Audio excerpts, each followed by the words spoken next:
चलिए तो आज के क्लास में हम लोग क्लास 10th के फिजिक्स का जो पहला चैप्टर है प्रकाश का परावर्तन, उसका दूसरा लेक्चर में आप लोग को स्वागत है। ठीक है, तो जो लोग पहले लेक्चर को नहीं देखे हैं वो जाके देख लेंगे, प्लेलिस्ट बना दिए हैं, प्लेलिस्ट में वो ऐड कर दिया गया। ठीक है, तो आज दूसरे लेक्चर में हम लोग देखते हैं। तो जहाँ तक पहले लेक्चर में देख लिए तो उससे आगे आज देखते हैं। तो उससे आगे जो पहला टॉपिक हमको देखना है ये छाया के बारे में देखना। अंग्रेजी में इसको शैडो बोलते हैं कि छाया क्या होता है। ठीक है, तो ध्यान दीजिएगा कि प्रकाश के गमन पथ पर जब अपारदर्शी वस्तु रख दी जाती है तो प्रकाश उस अपारदर्शी वस्तु को पार नहीं कर पाता है, इसलिए वह अंधेरा क्षेत्र बन जाता है जिसे छाया कहते हैं। कहने का मतलब क्या कि देखिए कि प्रकाश के गमन पथ पर, ठीक है, मान के चले कोई प्रकाश है जो गमन कर रहा है इस तरह से, प्रकाश के गमन पथ पर, ठीक है, प्रकाश गमन कर रहा है गमन पथ पर। पथ का मतलब क्या होता है? रास्ता। जब अपारदर्शी वस्तु, मान के चले यहाँ पे एक, मान के चले कोई लकड़ी का टुकड़ा हम रख दिए, ठीक है, ये अपारदर्शी वस्तु है, लकड़ी का टुकड़ा रख दी जाती है तो प्रकाश उस अपारदर्शी वस्तु को पार नहीं कर पाती। अब देखिए लकड़ी का टुकड़ा है तो क्या इसको प्रकाश आर पार कर पाएगा? नहीं कर पाएगा। ठीक है, तो इसलिए वह अंधेरा क्षेत्र, अब मान के चले यहाँ पर कुछ ना कुछ अंधेरा क्षेत्र बनेगा, ठीक है, इसको प्रकाश पार नहीं करेगा, यहाँ पर कुछ ना कुछ क्या बनेगा? अंधेरा क्षेत्र बन जाता है, जिसे क्या कहते हैं? छाया कहते हैं। उम्मीद करते हैं कि आप लोग समझ पाएंगे। ठीक है, आगे देखते हैं। अब हम लोग एक्चुअली चैप्टर पे पहुंच गए। इससे तो पहले प्रकाश की भूमिका देख रहे थे कि प्रकाश क्या है। ठीक है, अब हम लोग जो चैप्टर का नाम है प्रकाश का परावर्तन, उस टॉपिक पे पहुंच गए हैं। ठीक है, तो देखिए प्रकाश का परावर्तन क्या है। जब प्रकाश की किरणें किसी समांगी माध्यम से चलकर, कोई भी माध्यम से चलकर, ठीक है, समांगी माध्यम से चलकर अन्य वस्तु की सतह पर पड़ती है तो वह किरणें सतह से टकराकर लौट जाने की घटना को प्रकाश का परावर्तन कहते हैं। ठीक है, जैसे मान के चले, इस परावर्तन को समझने के लिए आप यहाँ पे ध्यान दीजिए। जैसे मान के चलिए हम कोई एक सरफेस सतह ले लिए, ठीक है, एक हम सरफेस सतह ले लिए और ये जो देख रहे हैं इस तरह से जो इस सतह पे किया जा रहा है, इसका मतलब ये होता है कि पीछे का भाग, देखिए ये जो सतह है इस पे जो इस तरह से हम किए हैं, इसका मतलब ये होता है कि कोई भी अगर सरफेस है, कोई भी सतह है, उसको ये रजतित, फिजिक्स के भाषा में इसको रजतित बोला जाता है। क्या बोला जाता है? रजतित बोला जाता है। रजतित का मतलब ये होता है कि रंगा हुआ। क्या होता है? रंगा हुआ। इसी को हम कहेंगे कि पेंट किया हुआ है। क्या कहेंगे? पेंट किया हुआ है। ठीक है, अगर मान के चलिए कोई सरफेस है, कोई सतह है, ठीक है, इस पे कोई प्रकाश की किरण आया, ठीक है, और इस सतह पे पड़ के, ये कोई प्रकाश की किरण है जो अनंत से आ रहे हैं, इस सतह पे पड़ के और सतह से टकरा के फिर क्या होता है कि लौट जाता है। ठीक है, तो ये जो घटना, इसी को क्या कहते हैं? प्रकाश का परावर्तन। परावर्तन का मतलब ये होता है कि टकराना। परावर्तन का मतलब क्या होता है? टकराना। किसका टकराना? तो प्रकाश का टकराना। किससे टकराना? तो किसी सतह से टकराना। ठीक है, यानी कोई प्रकाश की किरण आया, इस सतह पे गिर के और टकरा के क्या हुआ? लौट गया। यानी कि जिस माध्यम से प्रकाश की किरण आई है उसी माध्यम में लौट गई। कहने का मतलब ये कि हवा के माध्यम से प्रकाश का किरण आया और हवा माध्यम में ही क्या हो गया? लौट गया। ठीक है, इस घटना को क्या कहते हैं? प्रकाश का परावर्तन कहते हैं। अगर कोई पूछे परावर्तन का मतलब क्या होता है, तो परावर्तन का मतलब ये होता है टकराना होता है। ठीक है, तो प्रकाश का परावर्तन का परिभाषा समझ पाएंगे क्या होता है? फिर से एक बार, कि जब प्रकाश की किरणें किसी समांगी माध्यम से चलकर अन्य वस्तु की सतह पर पड़ती है तो वे किरणें सतह से टकराकर लौट जाने की घटना। देखिए ये किरण आया, सतह पर पड़ा, सतह से टकरा के क्या हुआ? लौट गया। ठीक है, जिस माध्यम से आया था उसी माध्यम में लौट गया, यानी हवा के माध्यम से आया था और हवा के माध्यम में ही लौट गया था। ये जो घटना है यही क्या है? प्रकाश का परावर्तन है। ठीक है, अब देखिए एक चीज समझते हैं, ये क्या होता है? परावर्तक सतह। परावर्तक सतह क्या होता है? तो देखिए कि प्रकाश जिस सतह से टकराकर अपने ही माध्यम में लौटता है, यानी अगर हवा के माध्यम से आया है तो हवा माध्यम में ही लौट गया। ठीक है, तो जिस सतह से टकराता है प्रकाश, जिस सतह से टकराकर अपने ही माध्यम में लौटता है उसे परावर्तक सतह कहते हैं। अगर देखिए इस सतह से टकराया गया, ठीक है, इस सतह से प्रकाश टकराया है तो इस सतह को क्या कहेंगे? परावर्तक सतह कहेंगे। उम्मीद करते हैं कि समझ पाएंगे परावर्तक सतह क्या है। ठीक है, अब देखिए एक क्वेश्चन बन जाता है कि सबसे अच्छा परावर्तक सतह किसका होता है? सबसे अच्छा परावर्तक सतह चांदी का होता है। ठीक है, सबसे अच्छा परावर्तक सतह चांदी का होता है। एक क्वेश्चन और यहाँ से आ जाता है कि विद्युत का सबसे सुचालक कौन होता है? तो सबसे सुचालक विद्युत का चांदी ही होता है। ठीक है, अब देखिए, अब है परावर्तन के प्रकार कि परावर्तन कितने प्रकार का होता है। तो परावर्तक सतह की प्रकृति के अनुसार, परावर्तक सतह की प्रकृति के अनुसार परावर्तन दो प्रकार का होता है। कितने प्रकार का होता है परावर्तन? दो प्रकार का होता है। एक होता है नियमित परावर्तन, इसी को रेगुलर बोलेंगे, ठीक है, और एक होता है अनियमित परावर्तन। कितने होता है प्रकृति के परावर्तक सतह के अनुसार? दो प्रकार का होता है, एक नियमित परावर्तन होता है और एक अनियमित परावर्तन होता है। तो नियमित परावर्तन क्या होता है, अनियमित परावर्तन क्या होता है, इसको समझते हैं। देखिए, यह है नियमित परावर्तन। ठीक है, तो नियमित परावर्तन, जब प्रकाश की किरणें चिकनी, ध्यान दीजिएगा, जब प्रकाश की किरणें चिकनी और चमकीली सतह पर पड़ती हैं तो नियमित रूप से परावर्तित हो जाते हैं। तो ऐसे परावर्तन को क्या कहते हैं? नियमित परावर्तन कहते हैं। समझिए, यहाँ पे फिगर हम समझाते हैं नियमित परावर्तन को। ठीक है, देखिए, मान लिए ये कोई सरफेस है, ठीक है, ये सरफेस का पिछला भाग क्या है? रंगा हुआ है, पेंट किया हुआ है, यानी रंजित किया हुआ है। ठीक है, फिजिक्स के भाषा में इसको बोलते हैं कि रंजित किया हुआ है। ठीक है, अब नियमित परावर्तन क्या होता है? इसका जो ये सतह है ना, देखिए क्या लिखा है कि चिकनी और चमकीली। ठीक है, ये सतह कैसा है? चिकनी है। तो चिकनी सतह से क्या होता है कि प्रकाश यूं का किरण यूं आएगा, ये सतह से टकरा कर और ये लौट जाएगा। तो ये जो परावर्तन है, ये कौन सा परावर्तन है? इसको नियमित परावर्तन कहते हैं। वही आगे देखते हैं अनियमित परावर्तन क्या होता है। तो देखिए, जब प्रकाश की किरणें रुखड़ी, ध्यान दीजिएगा, वर्ड पे ध्यान दीजिएगा, रुखड़ी और चमकीली सतह पर पड़ती है। कैसा सतह है? रुखड़ी सतह है, रुखड़ी और चमकीली सतह पर पड़ती है तो वे अनियमित रूप से परावर्तित होता है। ऐसे परावर्तन को अनियमित परावर्तन कहते हैं। तो ये कैसे होता है? मान के चलो कुछ इस तरह का सतह है, ठीक है, इसमें प्रकाश का किरण आया, यूं चल गया, इस तरह से आया, यूं चल गया, इस तरह से प्रकाश का किरण आया, यूं चल गया। ठीक है, इस तरह से जो परावर्तन होता है इसको अनियमित परावर्तन बोलते हैं। क्या बोलते हैं? अनियमित परावर्तन होता है। और अनियमित परावर्तन जो होता है वो रुखड़ी सतह पर होता है, स्मूथली पे नहीं, रुखड़ी पे सतह पे होता है। ठीक है, तो उम्मीद करते हैं इतना समझ पाए होंगे। ठीक है, नोट करना है तो कीजिए। चलिए, तो अब हम लोग आगे समझते हैं कि समतल दर्पण से प्रकाश का परावर्तन। ठीक है, तो समतल दर्पण से प्रकाश का परावर्तन समझने के लिए एक समतल दर्पण बनाते हैं। ठीक है, एक समतल दर्पण बनाते हैं।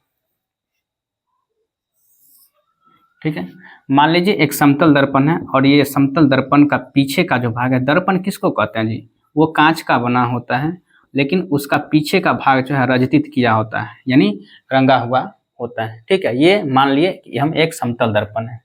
ठीक है, चलिए मान लिया कि ये M और N ये एक समतल दर्पण है। ठीक है, या चलिए नामकरण हटा देते हैं, नाम नहीं देते हैं। ठीक है, अब देखिए समतल दर्पण से प्रकाश का परावर्तन क्या है। जब प्रकाश की किरण समतल दर्पण से परावर्तक सतह पर पड़ती है, समतल दर्पण के लिखना है, से नहीं, समतल दर्पण के परावर्तक सतह पर पड़ती है। अभी पीछे हमने बताया कि परावर्तक सतह क्या होता है, जिस पर प्रकाश की किरण पड़ती है और पड़ के टकरा के लौट जाती है। ठीक है, तो दर्पण के परावर्तक सतह पर पड़ती है तो निश्चित नियमानुसार परावर्तित हो जाती है, जिसे प्रकाश का परावर्तन का नियम कहते हैं। ठीक है, अब देखिए प्रकाश के परावर्तन के नियम को समझने के लिए निम्न पदों को समझना जरूरी है। कौन कौन सा नियम? पहले समझिए कि प्रकाश के परावर्तन समझिए। ठीक है, हमने एक क्या किया, एक समतल दर्पण ले लिया। एक कौन सा दर्पण है? ये समतल दर्पण ले लिया। ठीक है, एक प्रकाश की किरण, मान के चलिए ये प्रकाश की किरण यूं आया और ये समतल दर्पण के परावर्तक सतह से टकराया और टकराने के बाद क्या हो गया? लौट गया। टकराने के बाद लौट गया। ठीक है, यानी जिस माध्यम से आया उसी माध्यम में क्या हो गया? लौट गया। एक समतल दर्पण ले लिया। ठीक है, और एक समतल दर्पण पर यूं प्रकाश की किरण आया, समतल दर्पण के परावर्तक सतह से टकराकर और ये प्रकाश की किरण यूं रिटर्न हो गया, यानी जिस माध्यम से आया है उसी माध्यम में लौट गया है। कहने का मतलब कि हवा के माध्यम से आया और हवा माध्यम में ही लौट गया। ठीक है, अब देखिए ये जो किरण आके पड़ती है, वैसी किरण जो किसी सरफेस, किसी सतह पे आके गिरती है या आके पड़ती है, उसको आपतित किरण कहते हैं। इस किरण का क्या नाम हो जाएगा? आपतित किरण। आपतित किरण। और जो किरण सतह से टकरा कर लौटती है उसको क्या कहते हैं? परावर्तित किरण। इसका नाम होगा परावर्तित किरण। ठीक है, अब देखिए ये आपतित किरण और परावर्तित किरण के बीच में एक लंब खींचा जाता है। तो ये आपतित किरण है और ये परावर्तित किरण है, तो इसके बीच में एक लंब खींचते हैं, इस तरह से एक लंब खींचा जाता है। ठीक है, तो इस लंब को क्या बोलते हैं? अभिलंब बोलते हैं। ठीक है, समझ रहे हैं? ये हुआ आपतित किरण और ये हुआ परावर्तित किरण। तो आपतित किरण और परावर्तित किरण यानी जो किरण आके सतह पर पड़ती है उसको आपतित किरण कहते हैं, सतह से टकराने के बाद जो किरण लौटती है उसको परावर्तित किरण कहते हैं। ठीक है, और आपतित किरण और परावर्तित किरण के बीच में एक लंब खींचते हैं, इसको क्या कहते हैं? अभिलंब बोलते हैं। ठीक है, और ये जो बिंदु है, जिस बिंदु पर आपतित किरण आके गिरती है उसको आपतन बिंदु बोलते हैं, इसका नाम दे देते हैं वो। इस बिंदु का नाम क्या है? इस बिंदु का नाम हमने रख दिया ओ, और ये कौन सा बिंदु है? आपतन बिंदु। उम्मीद करते हैं समझ पा रहे होंगे। ठीक है, अब देखिए ये एक जो कोण बना ना, इसको आपतन कोण कहते हैं। ठीक है, क्या बोलते हैं? आपतन कोण। इसको आई से डिनोट किया जाता है, और ये जो कोण बना है इसको परावर्तन कोण बोलते हैं, इसको आर से डिनोट किया जाता है। ठीक, तो अब देखिए आगे कि प्रकाश के परावर्तन के नियम को समझने के लिए निम्न पदों को समझना जरूरी है। कौन कौन सा निम्न पद है? तो निम्न 6 पद है। देखिए कौन कौन सा 6 पद है। पहले आपको समझना होगा कि आपतित किरण क्या है, दूसरा परावर्तित किरण क्या है, तीसरा आपतन बिंदु क्या है, चौथा अभिलंब क्या है, पांचवा आपतन कोण क्या है, और छठा परावर्तन कोण क्या है। तो चलिए समझते हैं। इसमें पहला बिंदु जो है आपतित किरण, आपतित किरण। ठीक है, समझिए हमने क्या किया, इसका नाम ओ है, इसका नाम ए रख देते हैं, इसका नाम बी रख देते हैं। ठीक है, और इसका नाम एन रख देते हैं। एन क्यों रखे? इसको नॉर्मल बोला जाता है, नॉर्मल, और हिंदी में अभिलंब। हिंदी में क्या बोलते हैं? अभिलंब बोलते हैं। ठीक है, तो सबसे पहले हम लोग समझते हैं कि आपतित किरण किसको कहेंगे। ठीक है, तो वैसी किरण जो किसी सतह से आकर टकराती है, वैसी किरण जो किसी सतह पे आके गिरती है उसको क्या कहते हैं? आपतित किरण। तो इसका क्या होगा डेफिनेशन कि वैसी किरण जो किसी सतह पर आकर गिरती है उसे आपतित किरण कहा जाता है। समझ गए? अर्थात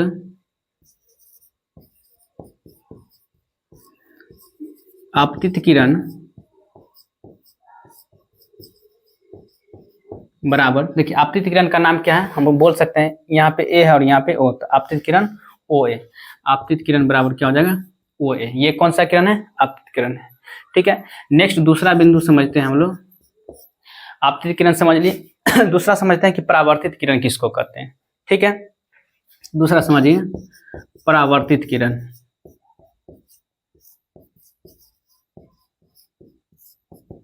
अब देखिए परावर्तित किरण किसको कहेंगे, एकदम समझिए, कोई भारी चीज नहीं है। ठीक है, वैसी किरण जो किसी सतह से टकराकर लौट जाती है, वैसी किरण जो किसी सतह से टकराकर लौट जाती है उसको कौन सा किरण कहते हैं? परावर्तित किरण कहते हैं। तो लिखेंगे वैसी किरण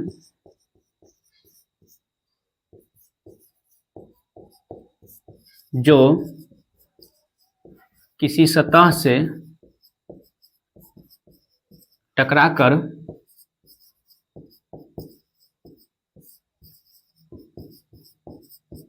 लौट जाती है उसे परावर्तित किरण कहते हैं। परावर्तित किरण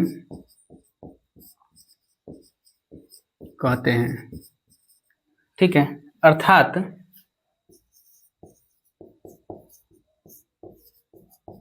परावर्तित किरण बराबर, देखिए परावर्तित किरण का नाम क्या रख सकते हैं हम? O B. ठीक है, परावर्तित किरण बराबर क्या हो जाएगा? O B. ठीक है, तीसरा बिंदु हमको क्या समझना है? आपतन बिंदु। क्या समझना है? आपतन बिंदु। ठीक है, तीसरा पॉइंट जो समझना है,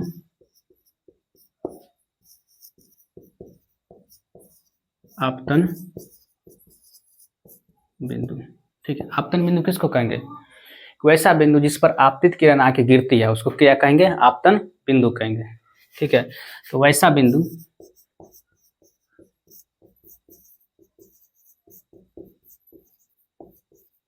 जिस पर आपतित किरण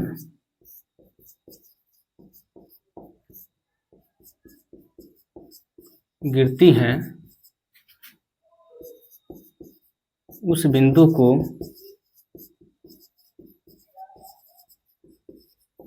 आपतन बिंदु कहते हैं।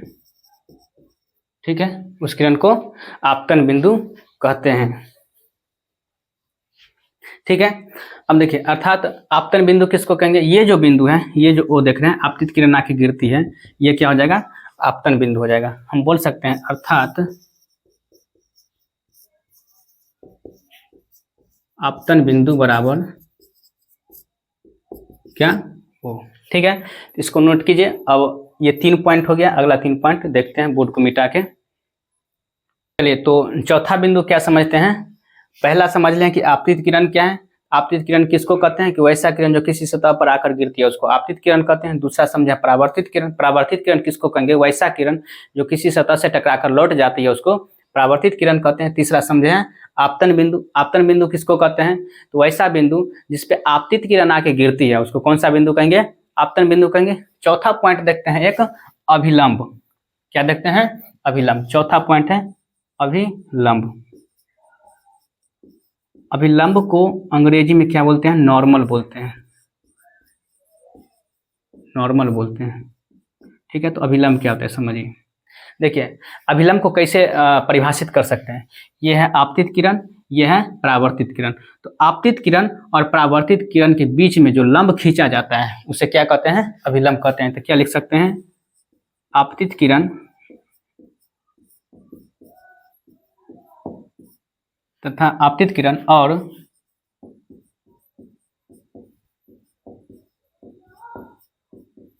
परावर्तित किरण के बीच में खींचा गया लंब को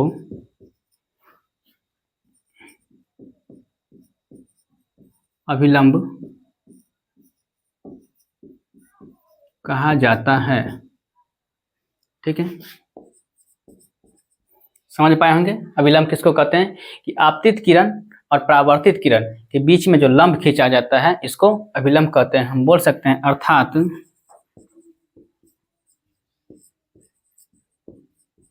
अभिलंब बराबर क्या? O N. ये जो ओ एन देख रहे हैं ये क्या है? अभिलंब है। पांचवी बिंदु समझते हैं। पांचवी बिंदु क्या है? पांचवी बिंदु जो समझना है आपतन कोण। तो आपतन कोण किसको कहते हैं समझिए। ठीक है, आपतित किरण और अभिलंब के बीच में जो कोण बनता है उसको आपतन कोण कहते हैं। ठीक है, पांचवी बिंदु है आपतन कोण। ठीक है, देखिए इसको कैसे परिभाषित कर सकते हैं कि आपतित किरण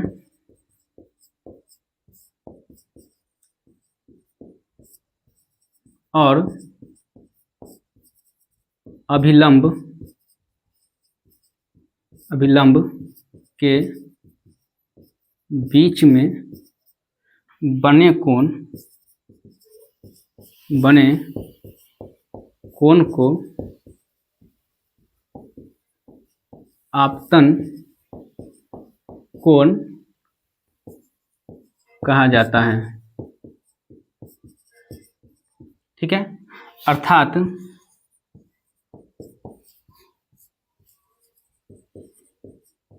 आपतन कोण। ठीक है, आपतन कोण को किससे डिनोट करते हैं? आई से। आपतन कोण को आई से। तो आपतन कोण बराबर क्या हो जाएगा? देखिए, एंगल ए ओ एन, ये सा एंगल। ठीक है, आपतन कोण बराबर एंगल ए ओ एन। ठीक है, नीचे एक पॉइंट और कि आपतन कोण को आई से सूचित किया जाता है।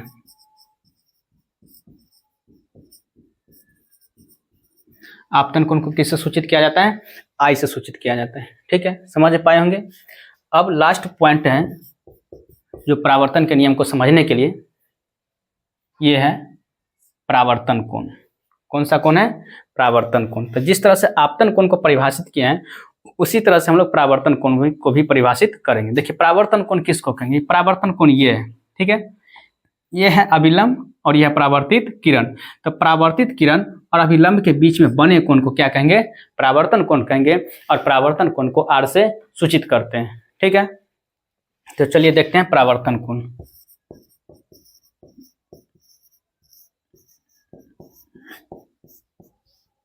ठीक है, परावर्तन कोण को कैसे परिभाषित करेंगे एक बार फिर से।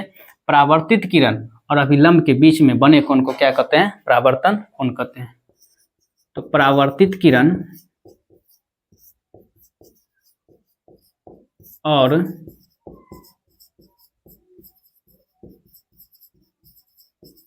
अभिलंब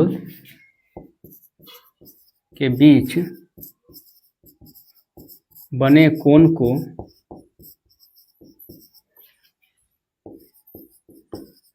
परावर्तन कोण कहते हैं। ठीक है, तो ये जो कोण है ये कौन सा कोण है? परावर्तित कोण है। ठीक है, अर्थात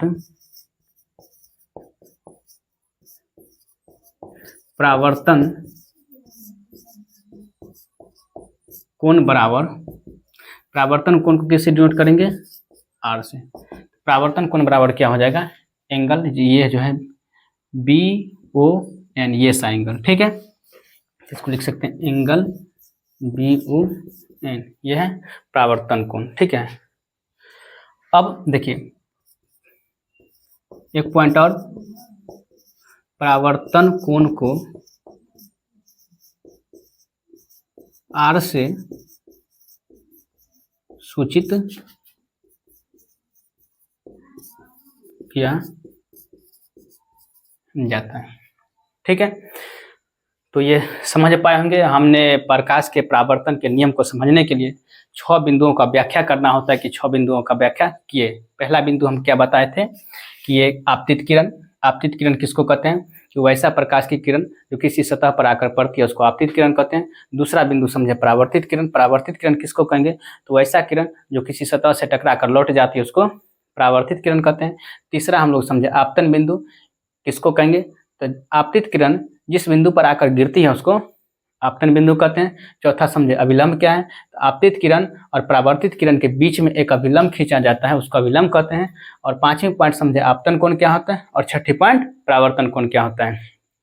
तो आपतन कोण किसको कहे? तो आपतित किरण और अभिलंब के बीच बने कोण को आपतन कोण कहे। यह है अभिलंब और परावर्तित किरण के बीच बने कोण को परावर्तन कोण कहे। ठीक है, तो 6 बिंदु देखें। आगे देखते हैं कि प्रकाश के परावर्तन के कितने नियम होते हैं और ये कौन कौन से नियम हैं। ठीक है, तो इसको नोट कीजिए, आगे वो चीज देखते हैं। ठीक, आगे देखते हैं कि प्रकाश के परावर्तन के नियम। ठीक है, तो पॉइंट हेडिंग देंगे प्रकाश के परावर्तन के नियम। ठीक है, तो देखिए प्रकाश के परावर्तन के जो नियम होते हैं ये 2 नियम होते हैं। ठीक है, तो क्या लिखेंगे, नोट करेंगे। प्रकाश के परावर्तन के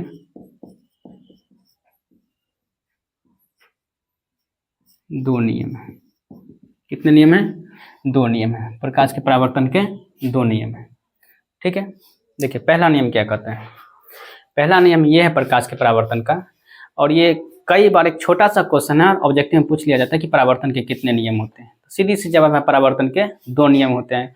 प्रकाश के परावर्तन के 2 नियम होते हैं। ठीक है, तो पहला नियम क्या कहता है कि देखिए आपतित किरण, परावर्तित किरण और आपतन बिंदु पर खींचा गया अभिलंब तीनों एक ही तल में होता है। एक ही तल कहने का मतलब क्या, जैसे देखिए ये अगर ये हम अपना हाथ दिखा रहे हैं, ठीक है, तो एक ये सतह है और एक ये सतह है। कहने का मतलब कि इस पे आपतित किरण और यहाँ से जब सतह से टकरा के लौटा परावर्तित किरण, और ये जहाँ पर टकराया आपतित किरण उसको कहते हैं आपतन बिंदु। तो आपतन बिंदु पर खींचा गया अभिलंब तीनों एक ही तल में होता है। एक ही तल कहने का मतलब कि सतह के एक ही तरफ होता है, पीछे की नहीं होता है, सतह के एक ही तरफ होता है। ठीक है, तो परावर्तन के कितने नियम होते हैं? 2 नियम होते हैं। तो परावर्तन का पहला नियम क्या है? पहला नियम यह है कि आपतित किरण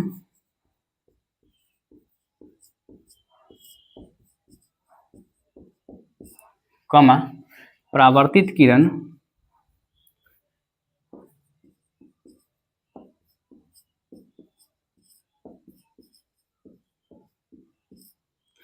आपतित किरण, परावर्तित किरण तथा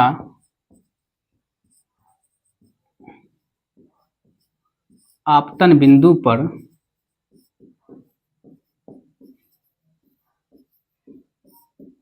खींचा गया लंब तीनों एक ही तल में होता है।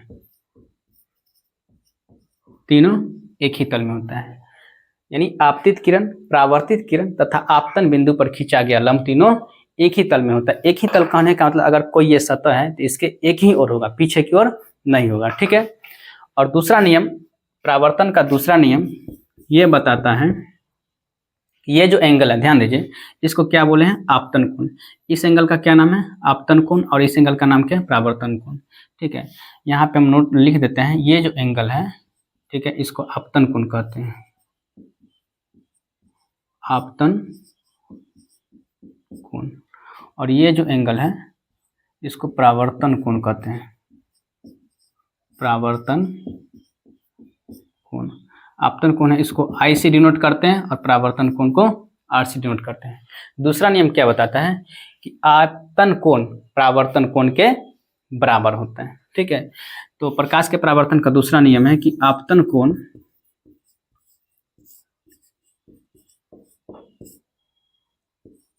कमा परावर्तन कोण के बराबर होता है।